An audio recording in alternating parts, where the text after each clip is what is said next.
बिस्मिल्लाहिर्रहमानिर्रहीम। आपका मेज़बान अमीर बास नकवी आपकी खिदमत में हाजिर है। आप देख रहे हैं इल्मी सिटी। इल्मी सिटी पाकिस्तानी अवाम में शऊर बेदार करने के लिए आए रोज़ मुख्तलिफ प्रोग्राम अरेंज करता है ताकि इन प्रोग्राम की मदद से हमारे नाजरीन में अवेयरनेस पैदा हो सके। आज का हमारा topic, how can you know if you need a psychologist.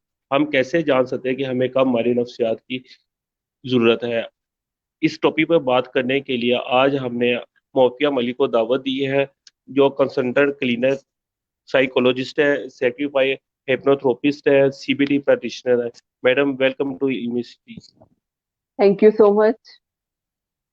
Madam, उम्मीद है कि आप खुश होंगी और आज अल्हम्दुलिल्लाह, आप कैसे हैं? आपने अपना कीमती टाइम दिया, उसके लिए वंस अगेन थैंक्स। मैडम, मैं आपसे जो पहला सवाल करूंगा वो है डिफरेंस जी। Between psychologist and psychiatrist. अच्छा, सबसे पहले मैं आपका और इल्मी सिटी वालों का शुक्रिया अदा करती हूँ, उन्होंने मुझे यहाँ इनवाइट किए। अच्छा अमीर, जिस तरह आपने पूछा है साइकोलॉजिस्ट और साइकेट्रिस्ट में क्या डिफरेंस है, हमारे यहाँ बहुत बड़ा डिलीमा है कि हमारी बहुत सी व्यूअर्स को भी इवनली नहीं पता होगा कि साइकोलॉजिस्ट किसे कहते हैं और साइकेट्रिस्ट किसे कहते हैं।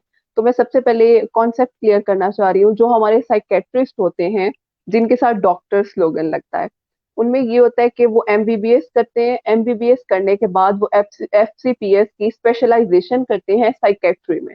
और जब वो स्पेशलाइजेशन करते हैं तो वो इस काबिल हो जाते हैं कि वो मेडिकेशन दे सकें, क्योंकि हमारे यहाँ बहुत से नफ्सियाती मरीज इस तरह के आते हैं जिन्हें दवाई की जरूरत है, तो साइकेट्रिस्ट के पास रेफर किया जाता है। और साइकेट्रिस्ट जस्ट आपको मेडिसिन ही प्रिस्क्राइब करके दे सकते हैं। ज्यादा से ज्यादा वो आपकी समहाउ काउंसलिंग कर सकते हैं, लेकिन साइकोथेरेपी नहीं कर सकते हैं। उसके लिए जरूरी है या तो किसी साइकेट्रिस्ट ने कोई सीबीटी या किसी चीज में प्रैक्टिशनर बाहर के मुल्क से कहीं से अच्छी इंस्टीट्यूशन से ली है और उसको प्रैक्टिस कर रहा है। अगर नहीं, तो जो साइकोलॉजिस्ट है उनके पास रेफर किया जाता है। जब साइकेट्रिस्ट ने मेडिकेशन दे दी तो अपने क्लाइंट्स को रेफर करता है साइकोलॉजिस्ट के पास। और साइकोलॉजिस्ट वो होते हैं जो 18 इयर्स की एजुकेशन कंप्लीट करते हैं, जिसे हम एमएस कहते हैं। और एमएस के बाद हम लोग एमएस करते भी हैं क्लिनिकल साइकोलॉजी में, ताकि हम प्राइवेट क्लिनिकल प्रैक्टिस कर सकें। अब यहाँ एक और चीज है, बहुत से स्टूडेंट्स 18 इयर्स एजुकेशन कंप्लीट करते हैं लेकिन वो एमएस नहीं करते हैं, वो एमफिल करते हैं। और एमफिल की जो डिग्री है वो टोटली रिसर्च बेस्ड है, उसमें आप क्लिनिकल प्रैक्टिस नहीं कर सकते हैं। तो ये तीन चीजें हैं जो यहाँ क्लियर करना बहुत ज्यादा इंपॉर्टेंट है। जो साइकेट्रिस्ट हैं वो आपको जस्ट मेडिकेशन दे सकते हैं, और जो साइकोलॉजिस्ट हैं वो आपकी काउंसलिंग कर सकते हैं। साइकोथेरेप्यूटिक इंटरवेंशन जो है वो सारी की सारी आपको साइकोलॉजिस्ट देते हैं। और लास्ट जो एमफिल होल्डर्स हैं वो यूनिवर्सिटी में रिसर्च बेस्ड डिग्री या टीचिंग वाली अलाइनमेंट में जाते हैं। मैडम, ये तो आपने बात इन दोनों चीज़ों में डिफरेंस बता दिया। जब अगर हम अपनी रोजमर्रा जिंदगी की बात करें तो ऐसी क्या अलामात हैं जिससे हमें पता चल सके कि हमें किस कंसल्टेंट से रब्ता करना है या कंसल्टेंट की जरूरत है। अच्छा, अब देखें इसमें, अब डेली बेसिस पे अगर आप रोजमर्रा रूटीन की बात कर रहे हैं तो रोजमर्रा की रूटीन में हमारा मूड कभी बहुत ज्यादा अच्छा होता है, कभी हमारा मूड बहुत ज्यादा लो हो जाता है। ठीक है, जब हमारा मूड बहुत ज्यादा अच्छा है, हमें हर चीज बहुत ज्यादा अच्छी लगती है, हमें लोगों से बातें करना भी अच्छा लगता है, हमें अपना काम करना भी अच्छा लगता है। लेकिन इसके उल्ट जब हमारा मूड खराब होता है तो हम अवॉइड करते हैं लोगों को। ठीक है, और हमारा मूड कुछ टाइम के लिए खराब है, कुछ लोगों का रिएक्शन क्या होता है, वो अकेले में बैठना पसंद करते हैं। कुछ लोगों का रिएक्शन होता है वो किसी अपने बेस्ट फ्रेंड से या किसी अपने जो सीनियर है उससे गाइडलाइन लेते हैं। ठीक है, अब कुछ लोगों का रिएक्शन क्या होता है, गुस्सा बहुत ज्यादा आ जाता है, चिड़चिड़ापन होना शुरू हो जाता है। हाँ, कुछ टाइम में अब वो लोग क्या करते हैं, कुछ टाइम में वो अपना मूड बेहतर भी कर लेते हैं। कुछ लोगों को 1 मिनट भी लगता है अपना मूड बेहतर करने में, कुछ लोगों को घंटा लगता है, कुछ लोगों को दिन भी लग जाते हैं। अब यहाँ ये जो ड्यूरेशन है, ये जो दुरानिया है, वो बहुत ज्यादा इंपॉर्टेंट है कि आपका मूड खराब रहने का दुरानिया कितना है। वो कुछ घंटे है, कुछ दिन है, या कुछ महीने हैं। जितना आपका मूड खराब होने का दुरानिया बढ़ता जाएगा, वो इस चीज की इंडिकेशन है कि आपको जरूरत है किसी माहिर नफ्सियात की। अब माहिर नफ्सियात की जरूरत है तो किस तरह पता चलेगा? आपका दूसरा सवाल जो है वो ये है कि जब आपका मूड खराब हुआ है, आपका मूड खराब होने की वजह से आपकी जो डेली फंक्शनिंग है वो डिस्टर्ब होना शुरू हो गया। फॉर एग्जाम्पल, आप ऑफिस में हैं, ऑफिस में आपको बॉस भी कोई काम कह रहा है तो आपको बहुत ज्यादा गुस्सा आ रहा है। ठीक है, बिला वजह गुस्सा आ रहा है। हालांकि उन्होंने तो बड़े अच्छे तरीके से कहा है कि अमीर आपने ये काम करना है, तो आपने कहा आपको, लेकिन आपके मूड के जो जेस्चर्स हैं, आपके फेस जेस्चर से पता चलना शुरू हो गया कि अमीर को ये बात अच्छी नहीं लगी है, ठीक है। इसी तरह फिर वो आहिस्ता आहिस्ता जब हमारे अंदर गुस्सा बढ़ना शुरू हो जाता है, उसके साथ हमारा मूड ज्यादातर इरिटेबिलिटी आना शुरू हो जाती है, चिड़चिड़ापन, बेचैनी, किसी से बात ना करना, और वो चीजें ज्यादा देर अपने अंदर रखते हैं। क्योंकि यहाँ एक और चीज मैं क्लियर करना चाहूंगी कि हमें गुस्से जो आता है, गुस्से की 3 इकसाम होती हैं, मैं वो भी एक्सप्लेन करना चाहूंगी ताकि हमारे व्यूअर्स को जी पता चल सके कि गुस्सा किस नोयत का बेहतर होता है और किस तरह हम उसको टैकल कर सकते हैं। अब गुस्से की कैटेगरी में 3 किस्म के लोग होते हैं। एक वो लोग हैं जिनको गुस्सा आया, उन्होंने उसी टाइम उसको कंट्रोल कर लिया, मैनेज कर लिया और वो अपना काम कर रहे हैं। या तो इसमें 2 चीजें हो सकती हैं, या तो उन्होंने पहले से सीखा हुआ है कि मैंने अपना गुस्सा मैनेज कैसे करना है, क्योंकि गुस्से को मैनेज करने के लिए बहुत सी डिफरेंट थेरेप्यूटिक इंटरवेंशन हैं, तो उन्होंने वो चीज सीख ली है कि मैंने इस तरह अपना गुस्सा मैनेज करना है। अब दूसरी इकसाम के वो लोग हैं जो उस टाइम पे गुस्से को पी रहे हैं, लेकिन थोड़ी देर बाद बाहर जाके किसी और पे अपना सारा गुस्सा निकाल रहे हैं, ठीक है। और तीसरे वो लोग हैं जो उस टाइम पे गुस्सा फौरन निकाल रहे हैं। अब फॉर एग्जाम्पल बॉस है, बॉस के सामने गुस्सा आया है तो हमने फौरन फाइल फेंक दी है, या फौरन कोई चीज ऐसी फेंक दी है, सर को तो समझ आ गई कि भाई ये गुस्सा दिखा रहा है, अब वो तो खड़े खड़े आपको फायर भी कर सकते हैं, ठीक है ना। बिल्कुल अब बिल्कुल। ये जो चीजें हैं, कुछ लोग अपनी जो इमोशंस है वो अपने अंदर दबा के रखते हैं, ठीक है। गुस्सा आया है, उन्हें समझ नहीं आ रही उन्होंने निकालना किस तरह है, ठीक है, और अपना एक्सप्रेस किस तरह करना है। या तो वो सीख लें, जिस तरह पहले एग्जाम के लोग हैं वो सीख लेते हैं, अब मैंने कोई ना कोई ऐसी टेक्निक अपनानी है अपनी जिंदगी में जिससे मैं अपना गुस्सा कम कर लेती हूँ। मुझे पता है मेरा मसला क्या है, अब मुझे पता है मुझे गुस्सा किस बात पे आता है, और मैंने अपने गुस्से को मैनेज कैसे करना है। बहुत सी डिफरेंट चीजें हैं, कुछ लोग पानी पीते हैं, कुछ लोग आउज़बिल्ला भी पढ़ते हैं, कुछ लोग स्ट्रेस बॉल ले लेते हैं, डिफरेंट चीजें हैं जो गुस्से की मैनेज करने की है, बैकवर्ड काउंटिंग है या इस तरह की चीजें हैं। तो हम वो चीज पहले से लर्न कर लेते हैं कि हमारा गुस्सा किस तरह का है और हमने उसे मैनेज कैसे करना है। और जो लोग अपने अंदर इमोशंस को अपने अंदर ही रखते हैं, यानी अपने इमोशंस को अपने अंदर दबा के रखते हैं, एक्सप्रेस नहीं कर पा रहे होते, उन्हें समझ ही नहीं आती कि हमारा गुस्सा किस वजह से आया है और हमने उसको मिनिमाइज किस तरह करना है। क्योंकि हमें यही नहीं पता कि मेरी गुस्से की वजह क्या है, और हम गुस्से को एक्सप्रेस अपने अंदर रख रहे हैं, अपने अंदर ही दबाई जा रहे हैं। और जब हम गुस्से को अपने अंदर इनहिबिट करते हैं, रोकते हैं, तो वो एक टाइम पे लावा बन जाता है, और लावे की सूरत में आपके जिस्म से फट जाता है, ठीक है।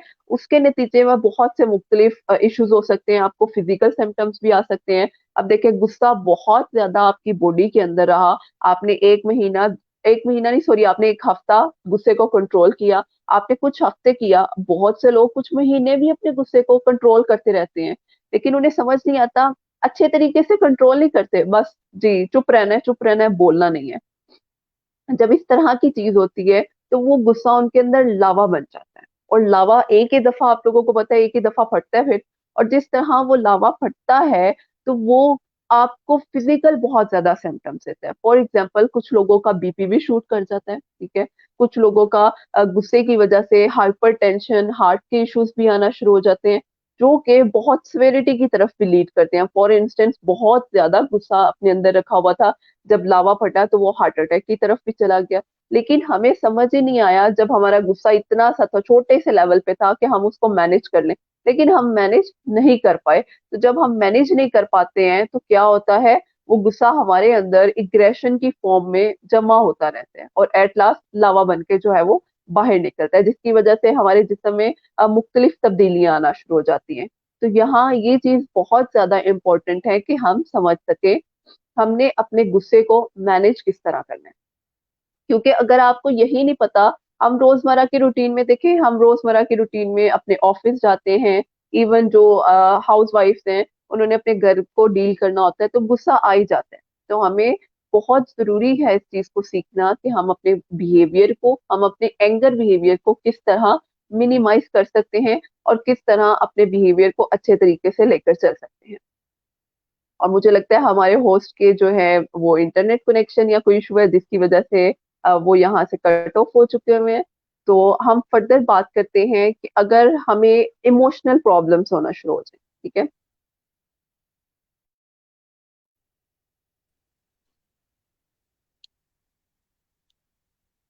मैडम ये तो आपने बात सारी कर दी, लेकिन ये तो रोजमर्रा जिंदगी में मसले मसाइल आपने हमें हम्म। बता दी, लेकिन हम्म। ये उम्र के साथ साथ कुछ इंसान में तब्दीलियां आ जाती है, कुछ इंसान उम्र के हम्म। साथ सीखते हैं, कुछ अपनी उम्र से कम होता है वो सीखना नहीं पाते। क्या ये मसले हम्म। मसाइल सिर्फ बड़ों में होते हैं, क्या बच्चों में भी होते हैं? अच्छा नहीं अमीर, ये जरूरी नहीं है कि नफ्सियाती मसले सिर्फ अडल्ट में या बड़ों में ही होते हैं, बच्चों में भी होते हैं। अब देखिए मैं सिंपल बिहेवियर्स की बात करूं, हमारे स्टूडेंट्स के बिहेवियर बहुत ज्यादा फ्लक्चुएट होते हैं, ठीक है, बहुत ज्यादा चेंजेस आते हैं। कुछ बच्चों के बिहेवियर बहुत ज्यादा हाइपर होते हैं, उनमें एंगर के इश्यूज भी होते हैं। अब मेरे पास कुछ क्लाइंट्स आते हैं जो बच्चों के साथ आते हैं, उनके इश्यूज डिफरेंट होते हैं। किसी बच्चे का एंगर का इशू है, किसी का बिहेवियर मैनेज नहीं हो रहा, स्लो लर्नर, मतलब डिफरेंट कैटेगरीज है। तो यहाँ ये चीज आप नहीं कह सकते कि एक स्पेसिफिक उम्र है या एक स्पेसिफिक एज है जिसमें नफ्सियाती मसला होना शुरू होता है। नफ्सियाती मसला किसी भी उम्र में किसी भी टाइम हो सकता है, क्योंकि जब आप अपनी रोजमर्रा की रूटीन को सेट नहीं कर पाते हैं, मैनेज नहीं कर पाते हैं, तो ये एक बहुत बड़ी इंडिकेशन है कि you need to go somewhere या किसी प्रोफेशनल के पास जाएं। अपने अंदर जो सारा इग्रेशन या जो सारा स्ट्रेस बढ़ा हुआ है उसको बाहर निकालें। तो ये बहुत ज्यादा इंपॉर्टेंट है।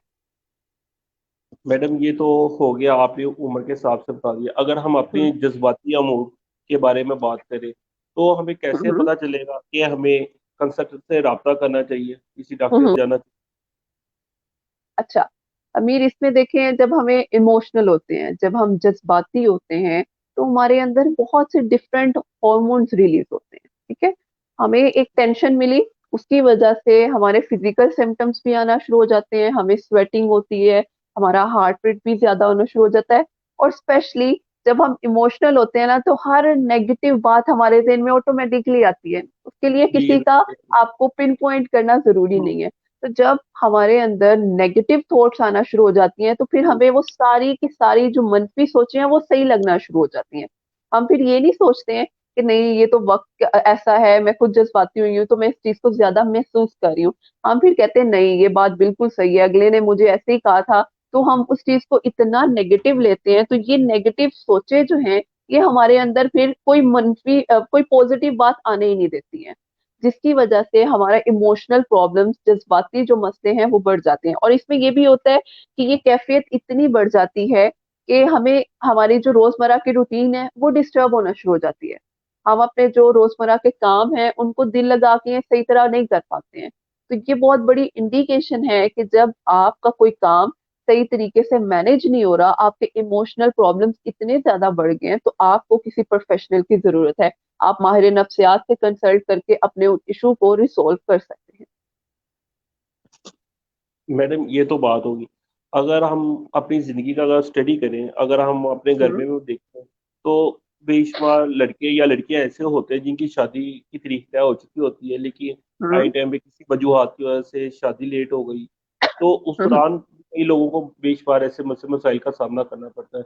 तो उस जी। दौरान हमें कैसे पता चलेगा भाई इस लड़के या इस लड़की को किसी डॉक्टर्स को चेकअप कराना चाहिए?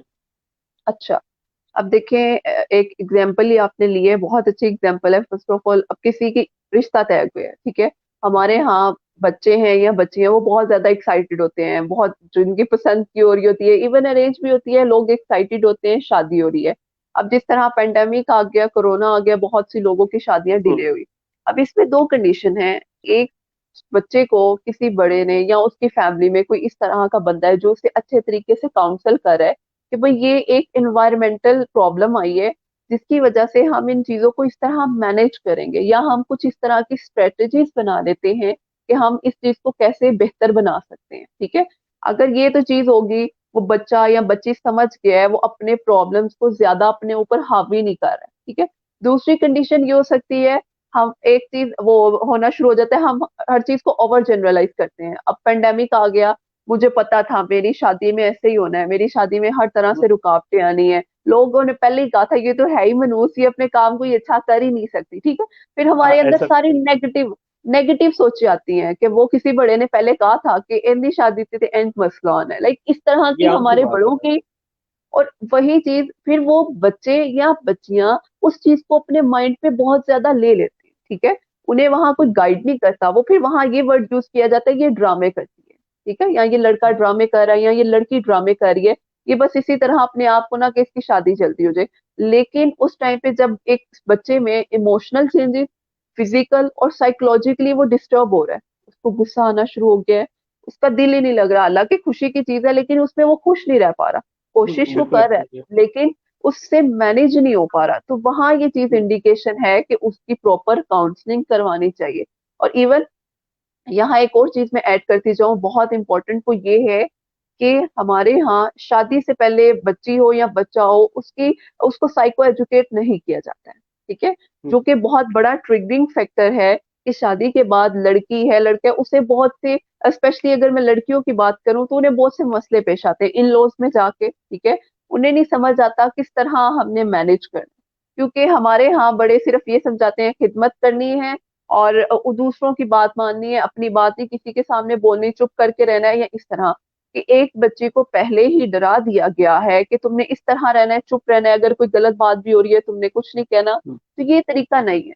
या तो आप उनकी प्रॉपर साइको एजुकेशन करवाएं किसी साइकोलॉजिस्ट से, किसी प्रोफेशनल से, ताकि उन्हें समझ आ सके। और हमारे यहाँ क्या होता है, हमारे जो बड़े हैं वही समझा देते हैं, और वो इस तरह की नेगेटिव और इस तरह की बातें समझाते हैं कि अगली लड़की को लगता है शायद मेरी शादी नहीं हो रही, मैं पता नहीं किस दूसरी दुनिया में जा रही हूँ जहां मैं इस चीजों को मैनेज कर ही नहीं सकती हूँ। तो उसके नतीजे में बहुत ज्यादा शादीशुदा जो कपल्स हैं उनको भी मसले पेश आते हैं। क्या मैडम, ये तो आपने बता दी शादी है, लेकिन ये प्रॉब्लम ज्यादा मेल्स में होता है या फीमेल्स में प्रॉब्लम पाई जाती है ज्यादा? अच्छा, डिफरेंट डिसऑर्डर्स हैं और डिफरेंट डिसऑर्डर्स की रेशो है, ठीक है। हमारे यहाँ स्पेशली डिप्रेशन है या इस तरह के सिम्टम्स ज्यादातर फीमेल्स में आते हैं। उसकी एक बहुत बड़ी वजह ये है कि हमारे जो डिफरेंट फैक्टर्स हैं जो इसमें इनकॉर्पोरेट होते हैं।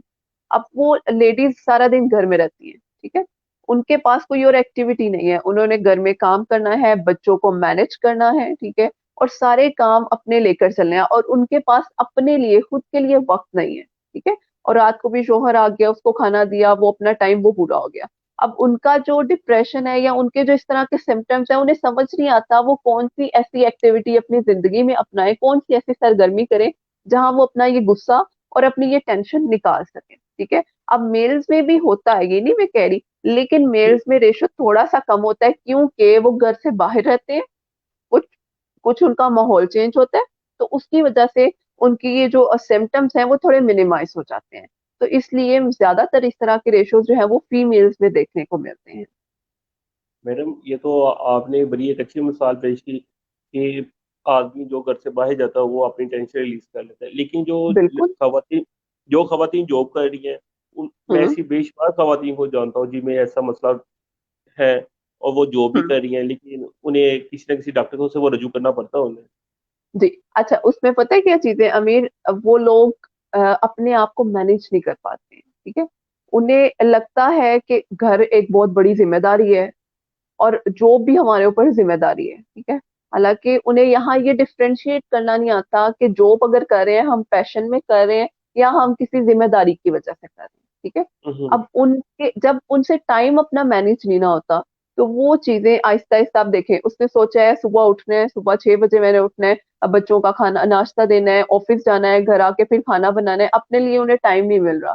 उन्होंने कोई इतनी बिल्कुल ऐसा स्ट्रिक्ट ही है। जॉब की हुई है कि वो अपने आप को टाइम नहीं दे पा रही। तो यहाँ बहुत ज्यादा जरूरी है कि वो अपने आप को एक एक दिन नहीं दे, ज्यादा नहीं, कुछ घंटे दे के सोचें कि वो जो काम कर रही हैं वो उन्हें ज्यादा थका रहा है या उसमें वो रिलैक्स फील कर रहे हैं, क्योंकि हम जो काम कर रहे हैं वो सबसे ज्यादा जरूरी है कि वो आपको मेंटली डिस्टर्ब ना करे। एक नॉर्मल हद तक स्ट्रेस बहुत जरूरी है, और वो हमें, आपको भी पता है, हमें जब तक स्ट्रेस डेडलाइन ना मिले हम अपना काम नहीं करते हैं, ठीक है ना। तो ऐसा ही है। इतना स्ट्रेस ओवर बर्डन नहीं करना है कि आपकी जो डेली फंक्शनिंग है, जो आपकी पर्सनल लाइफ है, वो भी डिस्टर्ब हो रही है। तो सबसे पहले अपने आप को एक जो है वो स्केड्यूल करें कि किस तरह आप अपनी जिंदगी को मैनेज कर सकती हैं। अगर उसके बावजूद मैनेज कर भी रही हैं, लेकिन आपके इमोशनल जो सिम्टम्स हैं, जज्बातीपन आपके अंदर बहुत ज्यादा आ गया है, अब इतना डिस्टर्ब रहती हैं अपनी जिंदगी में कि आप ना स्कूल को मैनेज, अपनी जॉब को मैनेज कर पा रही हैं, आप ना घर को मैनेज कर पा रही हैं, तो ये बहुत बड़ी इंडिकेशन है कि आप किसी प्रोफेशनल से हेल्प लें, काउंसलिंग सेशन लें, या प्रॉपर गाइडलाइन लें कि किस तरह आप अपनी टाइम मैनेजमेंट और अपने बाकी जो इश्यूज हैं उनको ओवरकम कर सकती हैं? अगर मैडम जिस तरह आजकल तो कोरोना वायरस की वजह से बच्चों के रिजल्ट भी कोई अच्छे ही हम्म। आ रहे हैं, लेकिन अगर पिछले सालों में देखें तो जैसे रिजल्ट आते हैं तो कोई ना कोई ऐसी बात सुनने को मिलती है कि किसी बच्चे के नंबर कम आ गया तो उसे खुदकुशी कर ली है, या उसके दिमाग में ऐसे नेगेटिव ख्याल आना शुरू हो जाते हैं, या हम्म। मियाँ बीवी में आपस में लड़ाई झगड़ा हुआ तो वो जी खुदकुशी की तरफ दिमाग में ख्याल आ जी मैंने खुदकुशी कर लिया, आज हम्म। मैंने अपनी जिंदगी का खात्मा कर लेना है। हम्म। अच्छा, उसमें अभी दो तीन फैक्टर्स हैं। अब अगर आप बच्चों की बात करें तो बच्चों के ऊपर स्टडीज का इतना प्रेशर होता है। एक तो टीचर्स की तरफ से प्रेशर है, स्कूल की तरफ से प्रेशर है, दूसरा पेरेंट्स की तरफ से बहुत ज्यादा प्रेशर है। पेरेंट्स ये समझते नहीं है कि हमने अपने बच्चों को ना थोड़ा सी स्पेस भी देनी है। उनके साथ बैठे, उनके साथ बैठ के इशू डिस्कस करें कि बच्चे को समझ नहीं आ रहा, बच्चे का इंटेलिजेंस लेवल थोड़ा हाई है, कम है, क्या है। क्योंकि देखिए, आपको जब रीजन ही नहीं पता है तो आप बच्चे को प्रेशराइज करते जा रहे हैं। आपने बच्चे को एसी लगवा दिया है, आपने बच्चे को लैपटॉप ले दिया है, आपने बच्चे को मोबाइल दे दिया, आपने बच्चे को अलग एक कमरा भी दे दिया है ताकि उसकी स्टडी अच्छी हो। लेकिन आपने जाके एक दफा ये नहीं पूछा कि बेटा तुम्हारी पढ़ाई कैसी चल रही है, बेटा कोई मसला पेश आ रहा है, कहीं समझ नहीं आ रही, तुम मुझे बताओ। ना आपने जाके कभी उसकी स्कूल या एकेडमी में पूछना है कि मेरे बेटे की प्रोग्रेस क्या है, मेरी बेटी की प्रोग्रेस क्या है, और आप ये एक्सपेक्ट कर रहे हैं कि आपका बच्चा फर्स्ट पोजीशन ले, तो ये तो नहीं हो सकता। तो उसमें ऐसे नहीं वही है। चीज है कि या तो बच्चा बहुत ज्यादा बर्डन लेगा इस चीज को कि हाय मेरे नंबर ना अच्छे आए, मेरे मामा पापा मुझे मारेंगे या इस तरह करेंगे। बच्चे के माइंड में स्टार्ट से ही हम ऐसी बातें डाल देते हैं, लेनी है तो फर्स्ट पोजीशन लेनी है, नहीं तो जिंदगी खत्म। तो फिर बच्चों हम्म। के अंदर भी ऐसा होता है कि उनके अंदर से और जिंदगी का एक पैशन ही खत्म होना शुरू हो जाता है कि मैं स्टडी है, स्टडी के अलावा उन बच्चों को, आप देखिए, बहुत से बच्चे ऐसे हैं जो पढ़ाई की तरफ ज्यादा तवज्जो देते हैं, एक्स्ट्रा करिकुलर जो एक्टिविटीज हैं वो नहीं करते हैं, जिसकी वजह से एक तो बैठ के, ठीक है, और दूसरा उनके अंदर जो सिम्टम्स आना शुरू होते हैं एग्रेशन के और इस तरह के, क्योंकि उनकी कोई फिजिकल एक्टिविटी नहीं हो रही है। तो वो बहुत ज्यादा मसला कॉज करती है और वो लीड करता है फिर एंड पे सुसाइड रेशो को। और अगर यहाँ हम्म। मैं बड़ों की बात करूं तो बड़ों में डिफरेंट जो है वो चीजें आती हैं। कुछ लोगों में जिंदगी समझते हैं कि हमारे अंदर से ना जिंदगी की चाह खत्म होगी, हम अपनी बिल्कुल जिंदगी ऐसे ही को है। सिर्फ ड्रैग कर रहे हैं, जी। जबरदस्ती चलाने की कोशिश कर रहे हैं। जब हमारी ये भी हिम्मत खत्म हो गई तो हम खुदकुशी कर लेंगे। तो देखिए, जब आपको ये लग रहा है कि आपके अंदर से जिंदगी गुजारने की चाह खत्म हो रही है, आपको कोई चीज अच्छी नहीं लग रही, हालांकि वो बज़ाहिर बहुत अच्छी चीज है, तो ये एक बहुत बड़ा इट सेल्फ इंडिकेशन है कि आप जाके किसी सीनियर से बात करें। अगर आप घर में किसी से बात नहीं कर सकते, आप किसी स्पेशलिस्ट से बात करें, आप किसी माहिर नफ्सियात से बात करें, ताकि वो आपका मसला सुने। क्योंकि हमारे यहाँ मसला सुनने वाला कोई नहीं है, मशवरे देने वाले हाँ, हजार हैं। ठीक है, बिल्कुल ऐसे ही ऐसे ही है। होते हैं। तो यही चीज है कि आप जाएं किसी प्रोफेशनल से हेल्प लें, आप उसे अपना मसला बयान करें। जब आप उसे अपना मसला बयान करेंगे तो वो आपको उसके अकॉर्डिंग समझाएगा, और जो आपकी जिंदगी खत्म करने की और जिंदगी जो है एंड करने की जो सिम्टम्स हैं, थॉट्स हैं, ताकि वो भी कम हो सके और आपको प्रोफेशनल हेल्प मिल सके। मैडम टाइम बहुत कम है, तो मैं आपसे ना आखिरी सवाल पूछूंगा, वो जी जी, बहुत श्योर। जरूरी है। When we need a psychiatrist and when we need to visit a psychologist। अच्छा, ये बहुत ही अच्छा क्वेश्चन है वैसे भी, क्योंकि जी अब जी। यहाँ जिस तरह मैंने स्टार्ट में आपको डिफरेंस बताया एक साइकोलॉजिस्ट में और साइकेट्रिस्ट में, अब हमारे पास बहुत से क्लाइंट्स ऐसे आते हैं जिनके फॉर एग्जांपल डिप्रेशन है या एंजाइटी है, ठीक है, तो उसके जो सिम्टम्स हैं अगर माइल्ड से मॉडरेट हैं, अभी स्टार्ट ही हुए हैं और उन्हें लग रहा है हमारी जो रोजमर्रा की रूटीन है वो हल्की फुल्की ना डिस्टर्ब हो रही है, तो वो एक साइन है कि आप माहिर नफ्सियात के पास हैं, ठीक है, ताकि आपको ठीक है, ओके। प्रॉपरली थेरेपी सेशंस मिल सके। और जब आपको ऐसे लगता है कि आपकी जिंदगी खत्म हो रही है, आपको अगर फौरी तौर पे मदद ना मिली तो आपकी जिंदगी एक डिजास्टर बन जाएगी, ठीक है, और आपके जो सिम्टम्स हैं, आपकी अलामतें इतनी ज्यादा शदीद हो चुकी हुई हैं, तो आपको जरूरी है कि आप जाके किसी साइकेट्रिस्ट से बात करें। और अगर आप साइकेट्रिस्ट के पास नहीं जाते हैं, आप साइकोलॉजिस्ट के पास जाते हैं, तो साइकोलॉजिस्ट यानी माहिर नफ्सियात का फर्ज है कि वो आपकी असेसमेंट करे और देखे, अगर आपको बहुत ज्यादा जरूरत है दवाई की तो आपको साइकेट्रिस्ट के पास रेफर किया जाए, क्योंकि कोई भी माहिर नफ्सियात आपको खुद से दवाई प्रेस्क्राइब नहीं कर सकता, वो हमेशा आपको रेफर करेगा साइकेट्रिस्ट के पास। और हमारे एग्जैक्टली। यहाँ थेरेपी जो है वो दोनों चीजें बहुत ज्यादा इम्पोर्टेंस की हामिल है। इस तरह कि आपको जहाँ दवाइयों की जरूरत है, दवाइयाँ आपके जो फिजिकल सिम्टम्स है ना, जो मेडिकली बायोलॉजिकल चेंजेस होते हैं हमारे ब्रेन के अंदर, उनको कम करती है। लेकिन बिल्कुल। जो आपकी डेली फंक्शनिंग है, आपने अपने मसले के साथ ओवरकम कैसे करना है और अपने आप को बेहतर कैसे बनाना है, वो आपको थेरेपी के जरिए सिखाया जाता है, और वो माहिर नफ्सियात ही सिखाता है।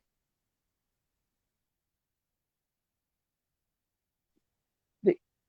मैडम आपका बहुत बहुत शुक्रिया कि आपने अपना कीमती वक्त दिया, और हमारे नाजरीन का जो हमारे से सवाल कर रहे थे उनका भी बहुत बहुत शुक्रिया।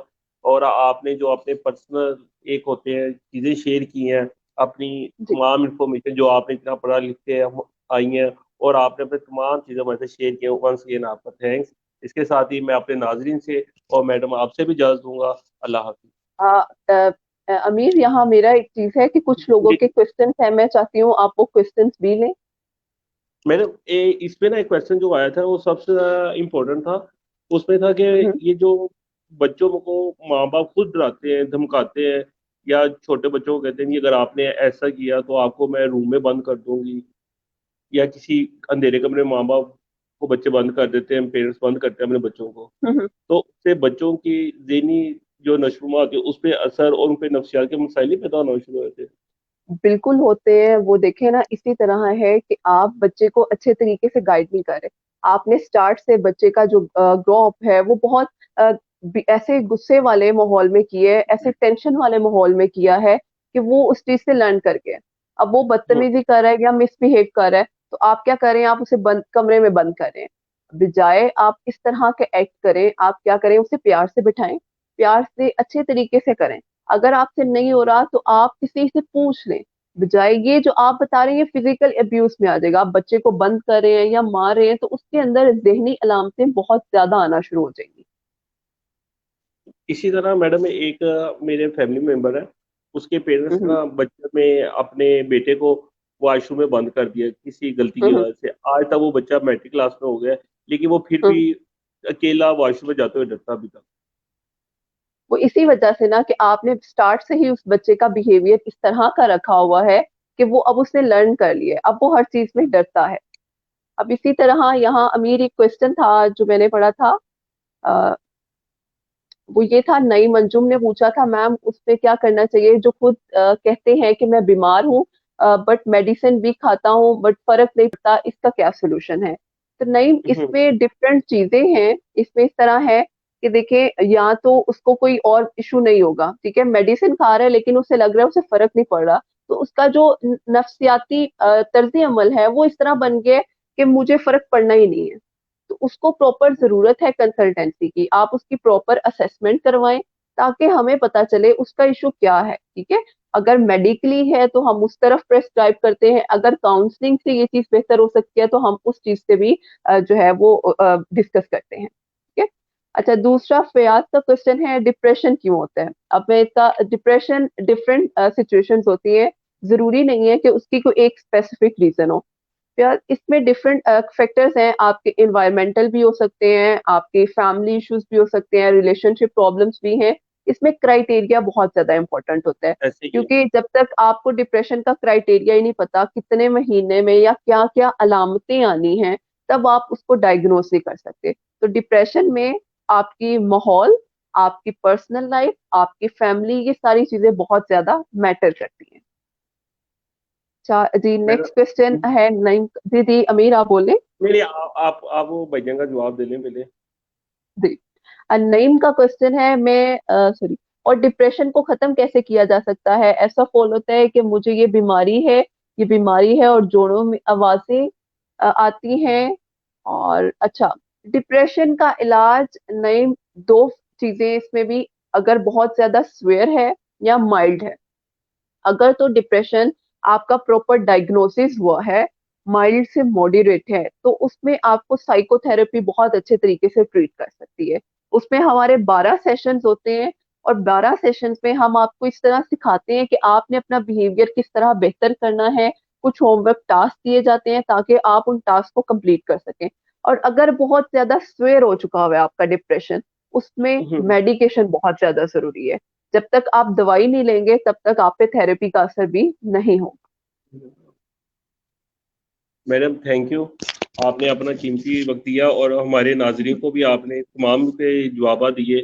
मैं आपका दोबारा शुक्रिया अदा करता हूँ। इसके साथ ही मैं समझ आपसे इजाज़त चाहूँगा। अल्लाह हाफिज़।